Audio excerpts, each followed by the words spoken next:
I welcome you all with their Islamic greeting. Assalamu alaikum wa rahmatullahi wa barakatuh. Today's topic is regarding that land under cultivation has got reduced day by day. What are its consequences? First of all, that land cultivation has got reduced, by which means population explosion की वजह से जो land है वहां वो कम हो गई और इसके जो असरात है, क्या असरात है इसके। नंबर वन कि जब ज्यादा से ज्यादा जिस जमीन पर हम कल्टीवेशन करते थे, जब उस जमीन पर कोई फैक्ट्री बनाता है, कोई अपना हाउस तामीर करता है, इससे जो प्रोडक्शन है वो कम हो जाएगी, प्रोडक्शन जो है वो लेस हो जाएगी। जब प्रोडक्शन कम हो जाएगी, यहाँ स्टॉर्वेशन ज्यादा हो जाएगी। नंबर सेकंड, इसके कॉन्सिक्वेंस ये होंगे, जब जमीन जिस जमीन पर हम कल्टीवेशन करते हैं, जब वो जमीन डे बाय डे कम होती जाती है और जो लाइव स्टॉक जमीन पर मौजूद होता है, वो लाइव स्टॉक सर्वाइव नहीं कर पाता है और it loses fodder of live stock, fodder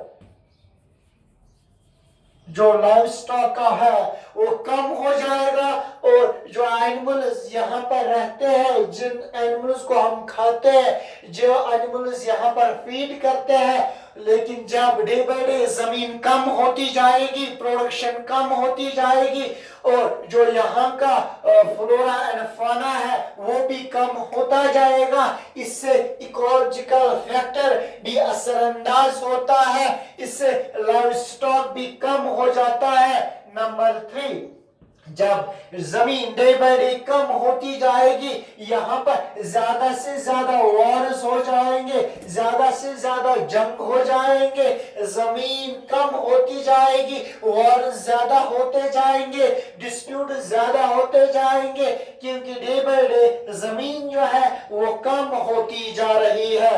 और क्या हो जाएगा, अनएम्प्लॉयमेंट ज्यादा से ज्यादा बढ़ जाएगा, अनएम्प्लॉयमेंट ज्यादा से ज्यादा हो जाएगा। आप देखोगे जो कंट्रीज, जो डेवलपिंग कंट्रीज है, जो अंडर डेवलप्ड कंट्रीज है, जहां पर ज्यादा पॉपुलेशन पाई जाती है, जमीन कम है, वहां पर अनएम्प्लॉयमेंट ज्यादा है। अगर हम इंडिया की बात करेंगे, इंडिया को हाउ मच जमीन परसेंट दुनिया की है, इट्स 2.4%। वर्ल्ड इज हिंदुस्तान के पास लैंड है, लेकिन इसके पास 17.7% वर्ल्ड पॉपुलेशन है, जिसकी वजह से अनएम्प्लॉयमेंट ज्यादा से ज्यादा बढ़ जाता है। जिस जमीन पर हम कल्टीवेशन करते थे, जिस जमीन से हम अपना रोजगार चलाते थे, जब वो कम होती जाएगी, अनएम्प्लॉयमेंट ज्यादा बढ़ जाएगा। जब अनएम्प्लॉयमेंट ज्यादा बढ़ जाएगा, जो जिन मशीन को रॉ मटेरियल मिल जाता था फ्रॉम द एग्रीकल्चर से, वो मशीन जो है वो बैठ जाएगी, वहां पर जो वर्कर्स है उनको काम नहीं मिल जाएगा, उनको वेजेस नहीं मिल जाएंगे। वजह यह है कि लोग स्टार्वेशन, फाका कशी पर मजबूर हो जाएंगे और बहुत सारे लोग फाका कशी से मर जाएंगे, स्टार्वेशन से मर जाएंगे।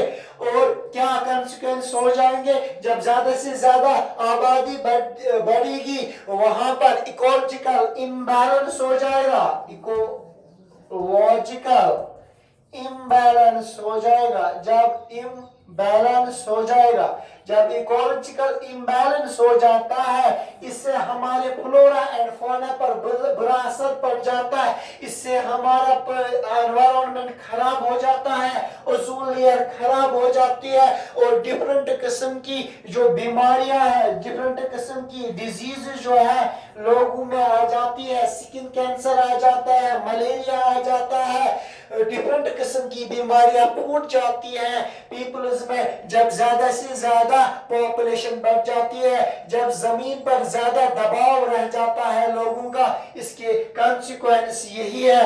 और क्या है, जो रॉ मटेरियल शॉर्टेज है, raw material shortage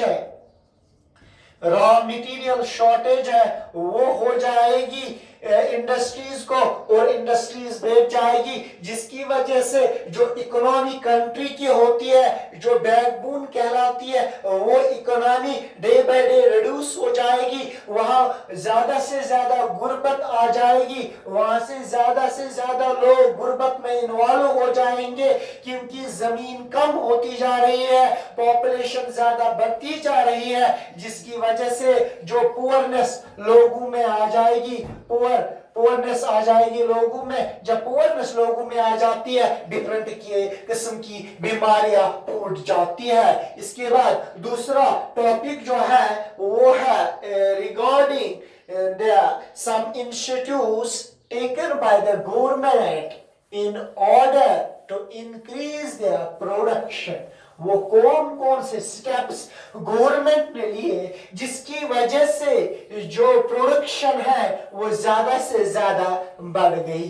number 1 initiative, question है initiative taken by the government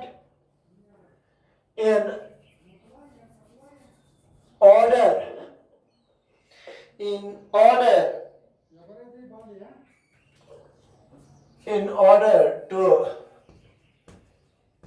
increase the production.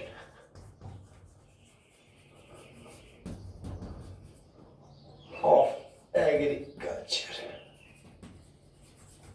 First step जो गवर्नमेंट ने लिया in order to increase the production in agriculture, it was the abolition of zamindari system. Abolition of zamindari system. वो क्या हो गया कि जो पीजेंट्स थे,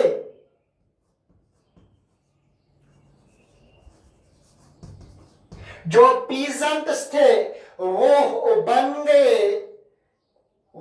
गए मालिक, टेनेंट्स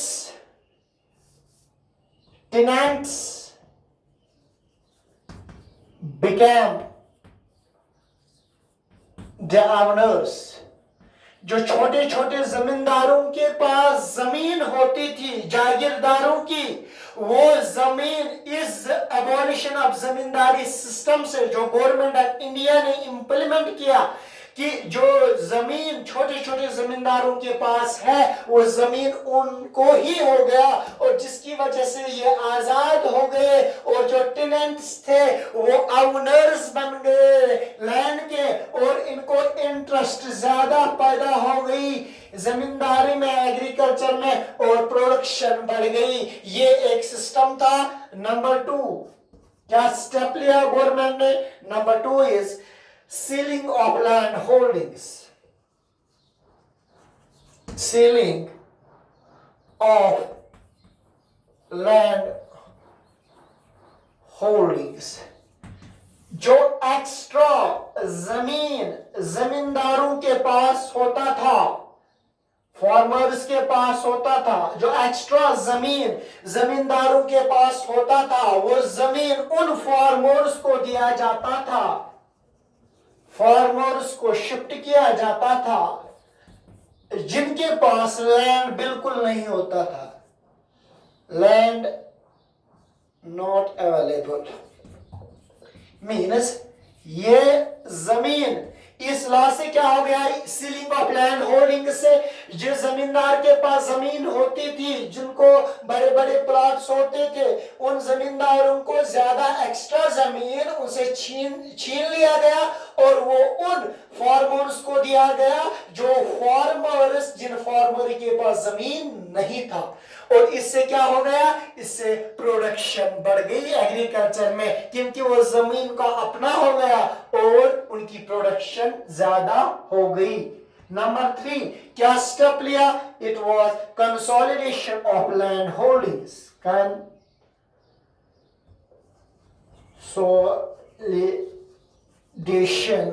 ऑफ लैंड होल्डिंग्स।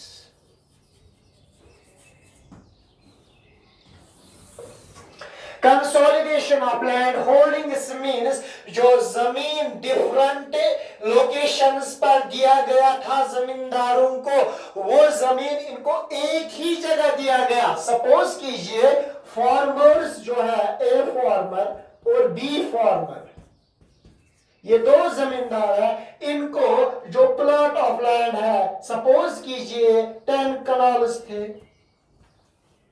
यहां पर भी 10 कनाल्स। इन जमींदारों को 6 जगह पर, 7 जगहों पर, 7 लोकेशंस पर ये जमीन होता था, या 5 लोकेशंस पर या 3 लोकेशंस पर ये जमीन के 10 कनाल्स होते थे। ये दूसरा फार्मर है, इसको जमीन जो होता था 5 कनाल एक जगह पर, 3 कनाल एक जगह पर और 2 कनाल तीसरी जगह पर थे।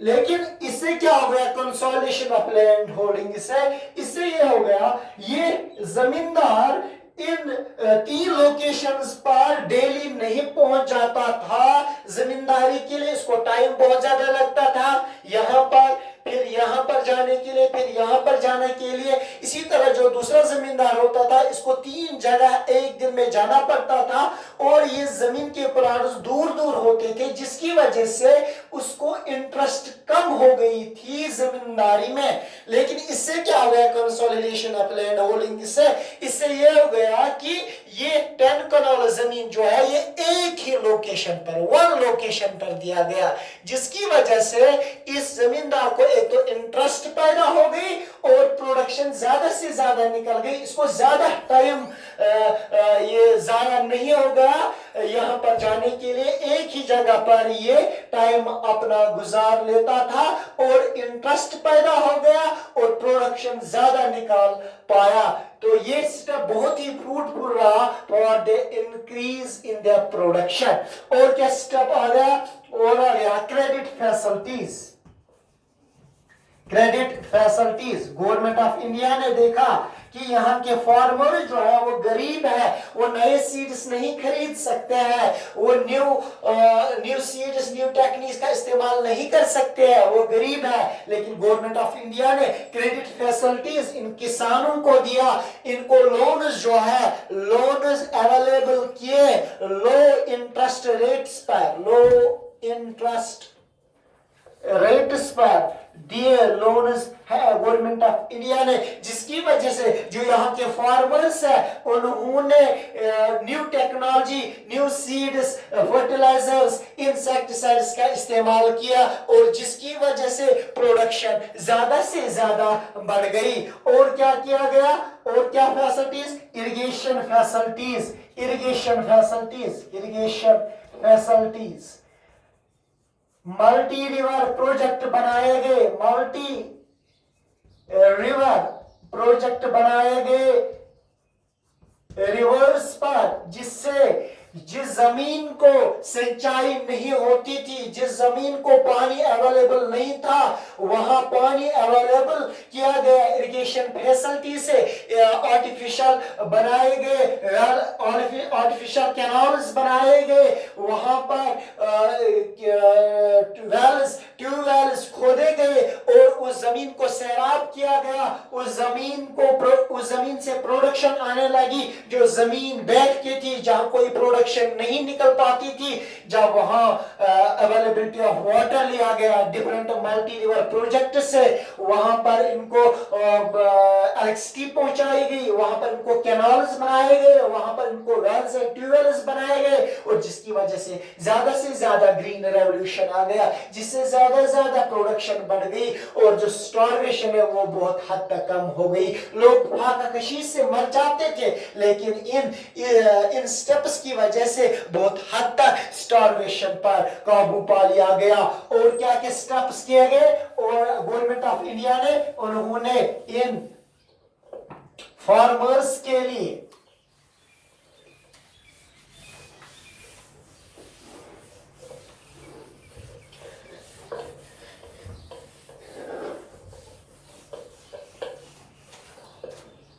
इनको इंश्योरेंस,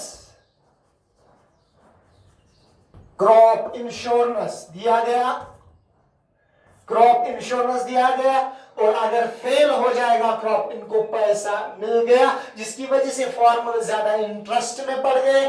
डिफरेंट टूर्स इन किसानों को लिया जाता है, जब वो देखते हैं न्यू टेक्नोलॉजी का इस्तेमाल डिफरेंट जगहों पर हो रहा है, वो भी अपने खेतों में न्यू टेक्नोलॉजी का इस्तेमाल करते हैं। तो ये कुछ स्टेप्स थे जो गवर्नमेंट ने उठाए for to increase the agriculture production. इसके बाद है दूसरा क्वेश्चन, वो है राइस।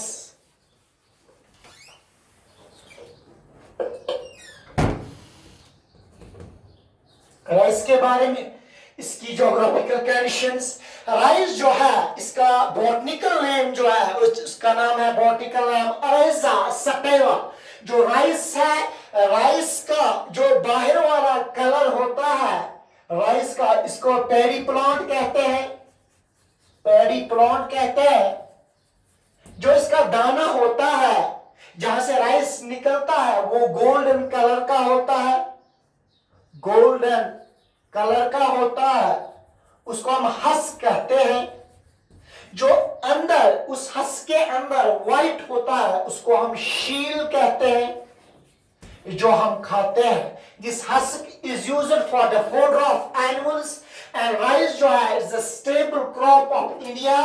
40 मिलियन हेक्टेयर्स पर, 40 मिलियन हेक्टेयर्स पर हिंदुस्तान में राइस ग्रो किया जाता है। It's a crop tropical as well as sub tropical, tropical as well as sub tropical areas में ये राइस ग्रो किया जाता है। दुनिया में सबसे ज्यादा एरिया में जहां राइस ग्रो किया जाता है, दुनिया में सबसे ज्यादा प्रोडक्शन जो राइस की निकलती है वो चाइना में निकलती है। और जो सेकंड नंबर आता है, सेकंड नंबर जो आता है वो इंडिया का आता है। And this rice is a stable crop of India.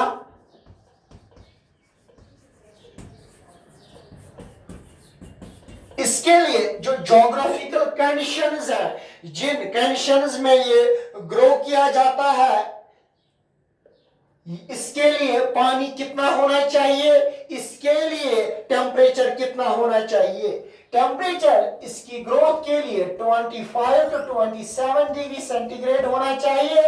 अगर 32 भी हो जाएगा, इसके अलावा भी हो जाएगा, 32 डिग्री मींस इसके लिए टेम्परेचर होना चाहिए 25 to 27 degree centigrade. At the time of sowing temperature should not be less than 15 degree centigrade and at the time of sowing above 25 degree temperature होना चाहिए, 27 डिग्री टेम्परेचर होना चाहिए at the time of ripening. And rainfall कितना होना चाहिए, rainfall होना चाहिए, जो ह्यूमिड एरियाज है, ह्यूमिड एरियाज है, वहां पर रेनफॉल होना चाहिए 150 centimetre per annum per year. इसके लिए रेनफॉल होना चाहिए। और जिन एरियाज में रेनफॉल कम होता है, वहां पर भी राइस की कल्टीवेशन होती है और बहुत ज्यादा होती है। वो कैसे होती है? Due to the irrigation facilities से, इरिगेशन फैसिलिटीज, वहां पर बड़े बड़े वेल्स, ट्यूबवेल्स और कैनाल्स डेवलप हुए हैं, जिसकी वजह से उन एरियाज में राइस की कल्टीवेशन बहुत ज्यादा होती है। जिन एरियाज में रेनफॉल बिलो 150 सेंटीमीटर होता है, लेकिन वहां पर भी राइस की कल्टीवेशन की जाती है। और इसके लिए इस लेबर इंटेंसिव क्रॉप, इसमें लेबर ज्यादा लग जाता है, लेबर इसमें ज्यादा लग जाता है। और सॉइल जो होनी चाहिए वो वेल क्लियर सॉइल और डीप फर्टाइल सॉइल होनी चाहिए, एल्यूवियल सॉइल होनी चाहिए, वहीं पर ये राइस ग्रो किया जाता है। और हिंदुस्तान में डेल्टास में भी ये राइस ग्रो किया जाता है, जो लो लेवल के डेल्टास होते हैं जहां पर पानी अवेलेबल होता है, वहां पर भी राइस ग्रो किया जाता है। गोदावरी, कृष्णा, कावेरी डेल्टास में भी राइस ग्रो किया जाता है। जो नॉर्दर्न प्लेन्स है वहां पर भी राइस ग्रो किया जाता है। और सबसे ज्यादा राइस जो ग्रो किया जाता है वेस्ट बंगाल में किया जाता है, बिहार में किया जाता है, और पंजाब में किया जाता है, हरियाणा में किया जाता है। इन जगहों पर सबसे ज्यादा राइस ग्रो किया जाता है। Thank you very much.